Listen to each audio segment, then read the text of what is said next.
Quando uma pessoa falece, a alma, no desvencilhar-se do corpo, nos primeiros 30 dias, ela passa por uma espécie de retrospectiva de tudo que ela fez e ela é julgada.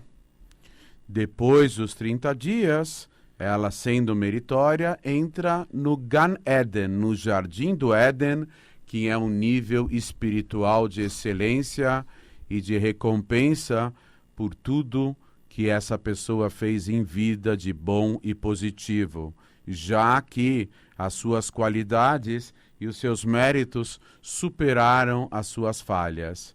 Mas se houver algum resquício de alguma coisa que ela ainda tem que melhorar, então até 12 meses ela passa por uma situação espiritual individualizada, onde ela é purificada a caminho do paraíso. Normalmente é falado Kadish, aquela oração especial, durante 11 meses, porque nós supomos que todas as pessoas com pensamento positivo não chegam a ser totalmente ruins, perversas, etc. Mas existem algumas almas que, por conta de suas falhas gravíssimas, elas não conseguem nem adentrar esse período intermediário de 11 ou 12 meses, chamado popularmente de Gehinom, que é inferno, que é uma situação individualizada para levá-la para o paraíso. Há almas que não conseguem nem isso. Então, na verdade, com o falecimento da pessoa, tem dois conceitos, um chamado Ribut Akever e outro chamado Kafakela. Ribut Akever é quando vem dois anjos, eles rebaixam a altura, a profundidade da cova, eles aumentam até a estatura da pessoa quando de pé, em pé, e ela é sacudida até que uma impureza que ela herdou desde da falha original de Adão e Havá, de Adão e Eva, acaba se desconectando dela. E depois tem esse conceito de que almas que não adentram esse período de purificação, elas ficam no Kafakela, que é um joguete, é como se elas fossem jogadas de um extremo do mundo para outro. Algumas dessas almas, elas fogem a anjos que a fazem sofrer e procuram um porto seguro invadindo o corpo de uma pessoa. Acalmem-se todos os ouvintes que isso era uma realidade antiga, não vamos nos assustar. Não é a nossa realidade presente e eu vou explicar por quê. O Arizal, Rabbi Yitzhak Luria, ele conseguiu, com a amplitude da alma dele, ele conseguiu impor um decreto fazendo com que Dibukim, ou seja, almas invasoras e corpos, fossem totalmente proscritas e não mais pudessem esse tipo de atitude, fazer esse tipo de coisa, como adentrar corpos de pessoas vivas. E mais ainda, na época do templo, ou no período da antiguidade, da Idade Média, Deus estava mais revelado no mundo. E quanto mais intensa é uma fonte luminosa diante do anteparo, mais densas são as sombras. E quando a fonte luminosa diminui e enfraquece, as sombras, em contrapartida, também são enfraquecidas. Então, esse tipo de recurso místico, como invasão de corpos por almas perturbadas, etc., ainda existem, mas não via de regra. Via de raríssima exceção. Poucos casos que se tem notícia, etc., etc. Antigamente, o aspecto quantitativo desses fenômenos era muito grande. Hoje em dia, tornaram-se totalmente raros. Mesmo porque as almas presentes, etc., Hashem, Deus, tem um cuidado com as últimas gerações e particularmente essa geração antes da revelação do Mashiach, da redenção. Nós somos muito fraquinhos espiritualmente. E a regra geral da Torá é que Deus, conforme consta no Talmud, que Deus não exige o impossível de suas criaturas, tão somente na medida de suas possibilidades. Então, aquilo que era mais corriqueiro e frequente em séculos passados, hoje em dia se tornou raríssimo. A ideia do exorcismo, que ficou popularizado na mídia, em Hollywood, entre outras religiões, etc., na verdade era um recurso de cabalistas, que uma vez que alguém ficava perturbado com a invasão de uma alma muito mais perturbada, a alma de um perverso, etc., a pessoa podia ser prejudicada por essa alma, e o cabalista, com a presença de um minyan e de um quórum de 10 judeus adultos, e todos eles sintonizados nos mesmos versos, nos mesmos versículos, dos mesmos textos, os salmos do Teilim, etc., o cabalista fazia Ihudim. O que é Ihud? Na linguagem cabalística, é através da meditação e da máxima concentração e com o mérito da própria alma, fazer com que haja revelações de um mundo espiritual em outro mundo espiritual, e através da revelação de Deus nesses mundos, os cabalistas conseguiam ter um domínio sobre aquela alma, aquele espírito invasor. E depois também, com a força da alma desse cabalista, ele conseguia fazer decretos, e ele fazia o próprio espírito invasor ser obrigado a sair do corpo da pessoa, etc., inclusive invocando anjos, e pelo poder da amplitude espiritual desse cabalista, uma vez que ele deveria ter uma alma supostamente muito pura para poder enfrentar uma situação dessa que envolvia fenômenos sobrenaturais extraordinários. Há um cabalista na atualidade em Israel, chamado Rav, ele ainda é relativamente jovem, Yitzhak Batzri, que ele tinha, o seu avô era um grande cabalista, Yehuda Patia, e que ele escreveu um livro sobre Ruchot, sobre espíritos, que ele conseguiu, com poderes da Kabbalah, expulsar de corpos.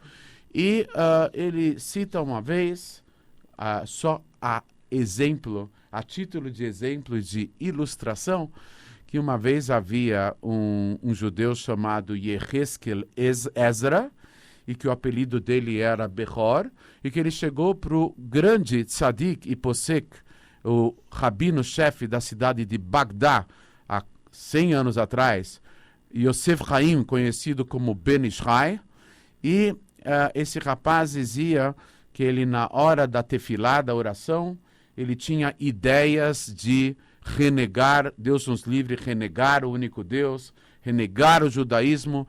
Ele tinha reações do corpo, ele sentia, ele tinha sensações diversas, como se mais alguém tivesse junto dele, o atiçando a transgredir mitzvot, preceitos básicos da Torá, como a crença em um único Deus, etc. E ele se aproximou do grande rabino, e ele pediu algum auxílio, e o rabino orientou que ele levasse junto de si uma mezuzá, e ele o encaminhou para um rabino, que era o rabino-chefe da cidade de Hebron, Meir Mani, se não me engano, e depois foi encaminhado para esse Yehuda Patia. E o Ben Ishai falou que ele não se ocupava com esses fenômenos sobrenaturais e extraordinários, ele não queria se envolver com esse assunto, mas ele foi encaminhado, e a mezuzá, na verdade, não fez o efeito desejado. E esse rapaz, chamado de apelido Behor, ele tinha alguém mais dentro de si que tinham invadido e que estava trazendo dores atrozes a ele, e ele estava bem perturbado, ele não conseguia mais ter uma vida normal em função desse espírito que tinha o invadido. E o Rav Patia teve uma reação diversa dos outros rabinos, ele quis insistir em tentar fazer com que esse espírito abandonasse o corpo desse Yehezkel Ezra. E o Rav Yehuda Patia viveu também, né, contemporâneo, uns 100 anos atrás. Então ele começou a fazer Ihudim com as kavanot, as intenções, as meditações e as concentrações da amplitude da alma dele, mexendo com os mundos espirituais. Ele balbuciava Ihudim no próximo do ouvido do rapaz, e esses Ihudim adentrando o corpo dele e aos poucos acuando esse espírito que estava dentro dele. Até que chegou um ponto que o Rav Patia conseguiu fazer com que esse espírito pudesse se expressar falando por meio do próprio rapaz. Aí Rav Yehuda Patia perguntou: quem é você? Me fale o seu nome, eu quero te facilitar para que você entre no Gan Eden, no Jardim do Paraíso Espiritual. Aí o espírito começou a rir e falou: se o Ben Ishai não conseguiu fazer isso comigo, você vai conseguir? Começou a rir assim, de uma forma nervosa, e ao mesmo tempo o rapaz tinha uma espécie assim de convulsão, ele tinha espasmos musculares no corpo, denotando alguma coisa diferente e extraordinária. E o Rav Patia continuou insistindo e falando o seguinte: eu decreto que você fale o seu nome, eu quero te ajudar. Aí esse espírito falou: mas eu não quero ser ajudado. O Rav Patia continuou com seus Ihudim, com os poderes da Kabbalah, continuou balbuciando no ouvido do rapaz conceitos e palavras da mística da Kabbalah envolvendo essas unificações espirituais dos mundos adimensionais. E ele insistiu até que ele falou: eu faço um decreto e eu faço jurar às alturas que você vai falar o seu nome. Até que o rapaz acabou cedendo e falou: meu nome é David Ibn Sabati, filho de Rivka, da cidade de Izmir, na Turquia. E o Rav Yehuda Patia continuou conversando com ele e continuou fazendo perguntas. Ele acabou segredando ao Rav Patia tudo aquilo que ele fez em termos de transgressões da Torá, mas falhas gravíssimas, etc. Até que no transcorrer do tempo, ele acabou revelando a sua verdadeira identidade, que ele era a alma de um total renegado do judaísmo, que era o famoso falso Messias, chamado Shabtai Tzvi, e que a alma dele não tinha sossego, não conseguia nem adentrar aquele processo de purificação que o levaria para o paraíso, e ele estava perambulando, ele estava de uma forma totalmente instável, ele estava viajando de mundos espirituais até outros, sofrendo muito por conta da sua situação espiritual. E ele falou de todas as transgressões que ele fez, quebrando com aspectos da Torá éticos, morais, todos os tipos de relações íntimas proibidas e roubo e outras coisas mais graves ainda, etc.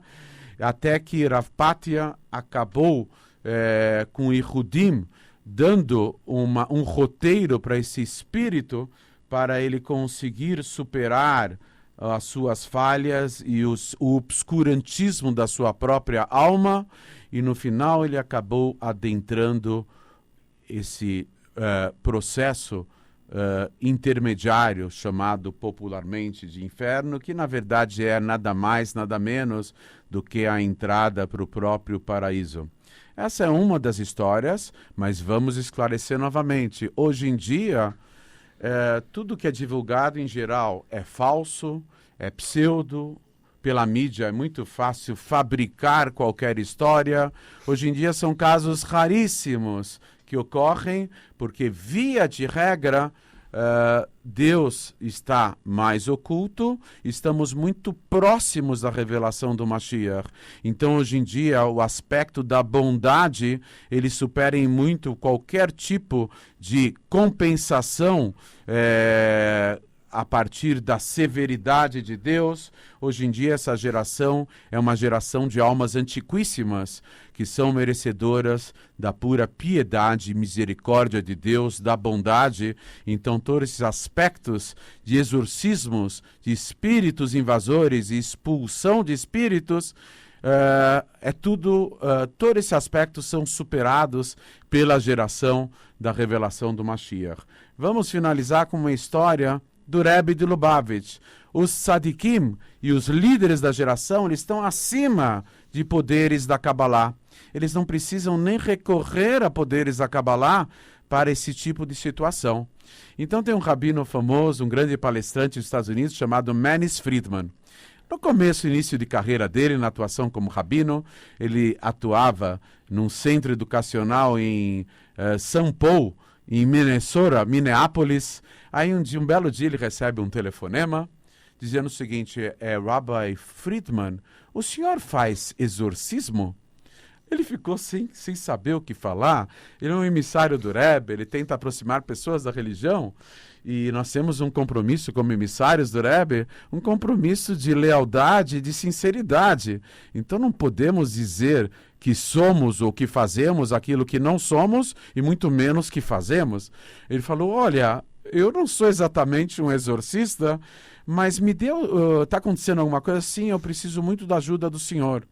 Então, você pode me dizer, eu vou encaminhar o seu pedido para alguém maior do que eu, e a intenção dele era se comunicar com o secretário do Rebbe em Nova York, e a situação era a seguinte: uma mulher judia, casada com filhos, que morava no interior dos Estados Unidos, e que ela começou a ter uns fenômenos sobrenaturais extraordinários na casa dela, e começaram a voar objetos à distância, a se espatifarem na parede, e ela começou a ficar cada vez mais isolada do marido, dos filhos. Ela ficava acuada num canto agachado da casa, e chegou um momento que ela parou de falar e ficava com os olhos esbugalhados, e de repente uma voz começou a sair dela, mesmo ela não falando. Uma voz diferente, num timbre, num tom diferente. Eles ficaram bem preocupados. E a casa foi abandonada, e ela não cuidava, não fazia mais os seus afazeres,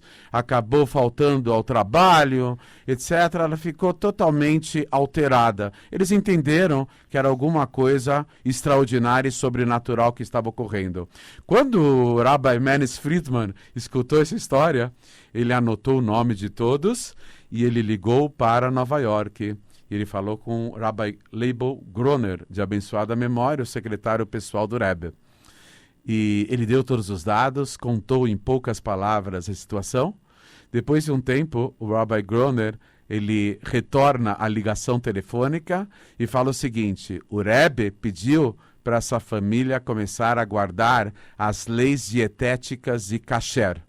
E depois que foi repassada a orientação, começaram então a guardar o kasher, e aqueles fenômenos extraordinários, sobrenaturais, desapareceram totalmente. Aquela mulher, ela tinha uma alma ultrassensível, e por conta da falta da alimentação kasher, particularmente no caso dela, vamos abrir aqui um parênteses, a maioria absoluta dos judeus do mundo é secular e não necessariamente guarda as leis bíblicas do kasher, etc., por fatores circunstanciais da vida, etc. Mas no caso dessa alma e dessa pessoa, a ultrassensibilidade dela por falta da alimentação kasher fez com que ela fosse invadida por um espírito, etc. E o Rebbe não fez absolutamente nada a não ser já dar orientação direta para superar aquele problema. Viveram felizes durante muitos anos, até que depois de 10 ou 15 anos depois, de novo começaram os mesmos fenômenos. Aí de novo consultaram o Rebbe, e de novo o Rebbe falou cuidar, não só da comida kasher, desculpe, o Rebbe tinha dado uma orientação mais específica, cuidar do leite, que ele seja um leite kasher de supervisão judaica.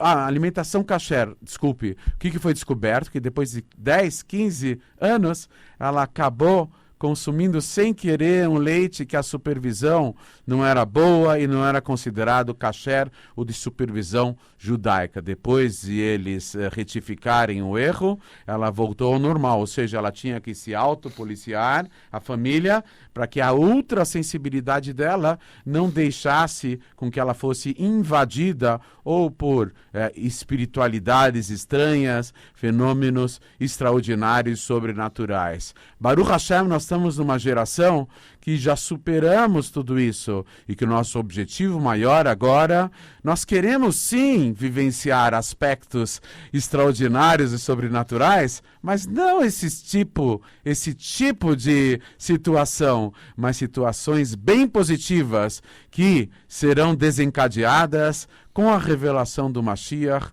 a qualquer momento e a qualquer momento mesmo, se Deus quiser. Rabino, a gente tem mais de um minuto e incrível. Eu proponho da gente fazer uma continuação, porque tiveram várias perguntas, várias dúvidas interessantes. Sim. E fazer uma continuação, se não for nessa semana, na próxima. Alguma pergunta para eu responder em 2 palavras e meia? As perguntas são todas muito boas. Sim. Já anotando todas, e só uma questão. Existe uma frase chamada: cada um tem o encosto que merece.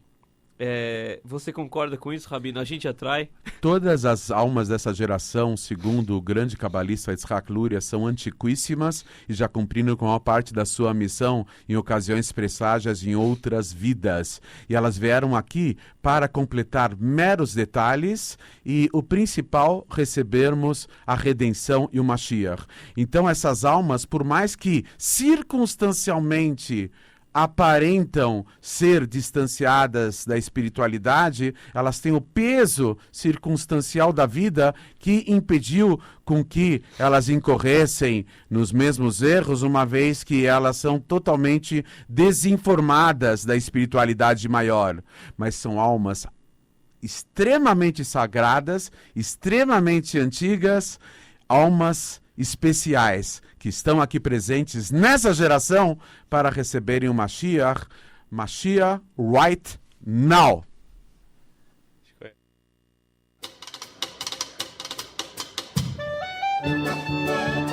Você acabou de ouvir na Vibe Mundial o programa Segredos Cabalísticos com o Rabino Shimon Brand.